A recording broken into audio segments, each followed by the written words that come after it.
So this is a video response for Meister. A couple of good videos out today.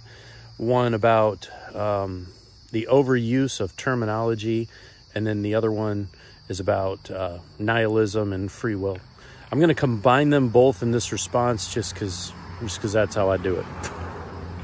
Now, either video would deserve a response better than I will do in my short time that I'll be doing too short. Thank you for posting. And the first video about the overuse of terminology, I was noticing that just recently in the news over here in the States. There was that tragic event that happened up in I believe it was Buffalo, and there were certain terms that were being used, and terms that you had mentioned in your video, such as the white supremacy and like Bushmaster, that kind of thing. And it seemed to me, as I was listening to your video, that there's been an attempt made by leadership or pundits or whatever to use branding, and these terms were being used as brands, almost like memes. So if you use the term white supremacist, you think in your mind, and you may have a visual image of a black and white Hitler just screaming to a crowd.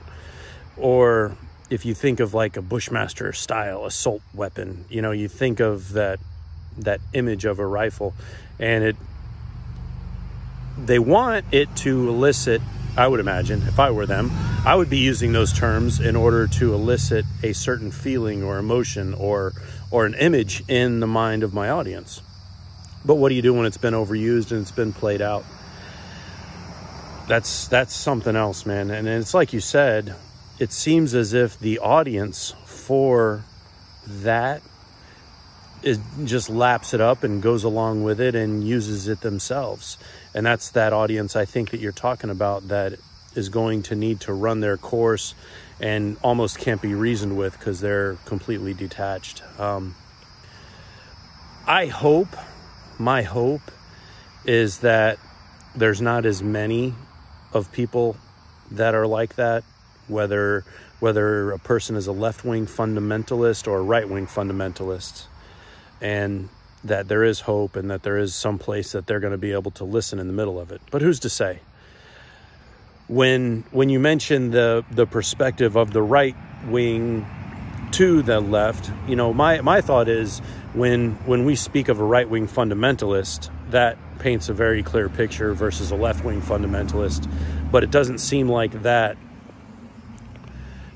differential is being used any longer, So, yeah, that takes care of that first topic.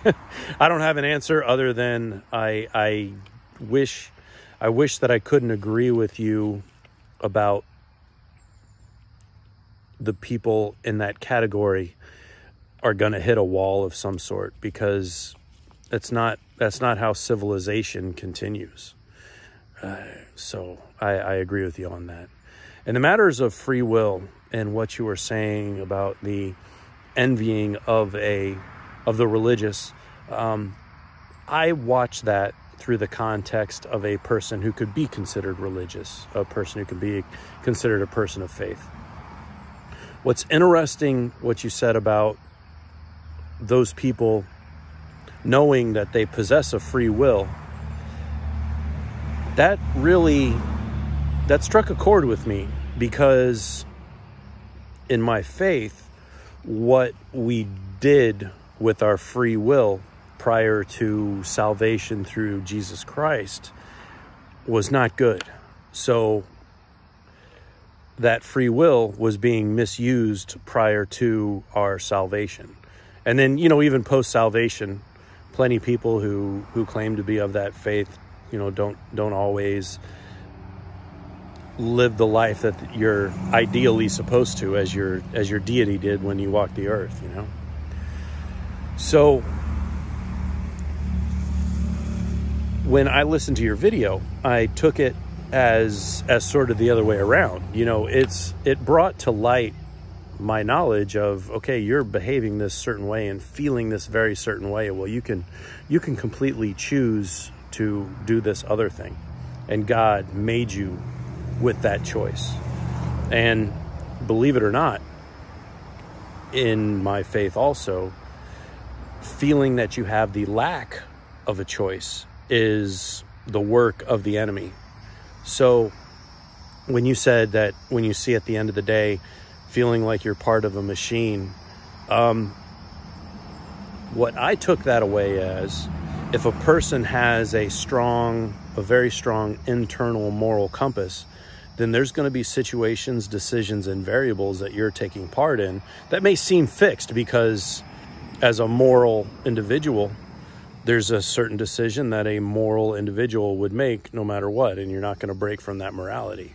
And that's considered a good thing. A person with strong morals is something that is lauded. It's something that is really looked highly upon. So those are my thoughts. So good seeing videos from you, and interested to see if the rest of the circle can chime in on this one. I think we got a good subject going here. But if not, hope y'all do well, and catch you in the next video.